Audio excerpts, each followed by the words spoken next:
Hello friends, ഞങ്ങൾ ഇന്ന് visit ചെയ്യാൻ പോകുന്നത് ഭൂമിയിലെ സ്വർഗമെന്ന് വിളിക്കാവുന്ന നെതർലാൻഡിലെ ഗീറ്റോൺ എന്ന സ്ഥലത്തേക്കാണ്. അതിനായി ആംസ്റ്റർഡാം സെൻട്രൽ സ്റ്റേഷനിൽ ഞങ്ങൾ രാവിലെ തന്നെ എത്തിച്ചേർന്നു.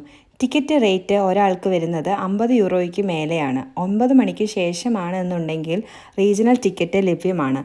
ആംസ്റ്റർഡാം സെൻട്രൽ സ്റ്റേഷനിൽ നിന്ന് സ്റ്റീൻവിഷ് സ്റ്റേഷനിലേക്ക് ഏകദേശം ട്രെയിനിൽ 2 മണിക്കൂറിന് മേലെയുള്ള യാത്രയാണ് ഉള്ളത്. അവിടെ നിന്ന് നമുക്ക് 70 നമ്പർ ബസ് ലഭ്യമാണ്. ഏകദേശം 15 മിനിറ്റ് മാത്രമാണ് യാത്രയുള്ളത്. കനാലുകളാൽ ചുറ്റപ്പെട്ട ഒരു കൊച്ചു ഗ്രാമമാണ് ഗീറ്റോൺ. വെനീസ് ഓഫ് നെതർലാൻഡ് എന്നാണ് ഗീറ്റോൺ അറിയപ്പെടുന്നത്.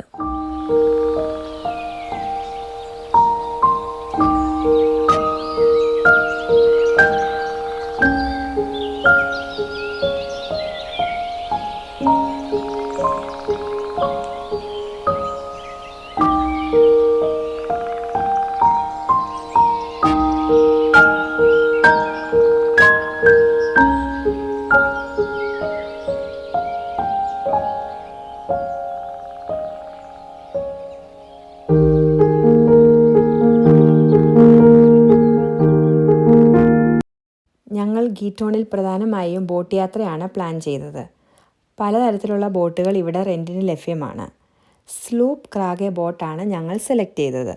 നല്ലൊരു ബോട്ട് എക്സ്പീരിയൻസ് തന്നെയാണ് ഇവിടെ ഉള്ളത്. മണിക്കൂർ അടിസ്ഥാനത്തിലാണ് ടിക്കറ്റ് റേറ്റ്. ഞങ്ങൾ 1.5 മണിക്കൂറുള്ള ടിക്കറ്റാണ് ബുക്ക് ചെയ്തത്. നേരത്തെ തന്നെ ടിക്കറ്റ് ഓൺലൈനിൽ ബുക്ക് ചെയ്തിട്ട് പോകുന്നതാണ് നല്ലത്. അല്ലെങ്കിൽ അവിടെ നിന്ന് കിട്ടുന്ന ടിക്കറ്റിന് ഓൺലൈൻ ടിക്കറ്റിനേക്കാൾ റേറ്റ് കൂടുതലാണ്. അവർ തരുന്ന ബാർകോഡ് സ്കാൻ ചെയ്താൽ റൂട്ട് മാപ്പ് ലഭ്യമാണ്. നെതർലാൻഡ് വിസിറ്റ് ചെയ്യാൻ വരുന്നവർ തീർച്ചയായും കണ്ടിരിക്കേണ്ട ഒരു സ്ഥലം തന്നെയാണ് ഗീറ്റോൺ.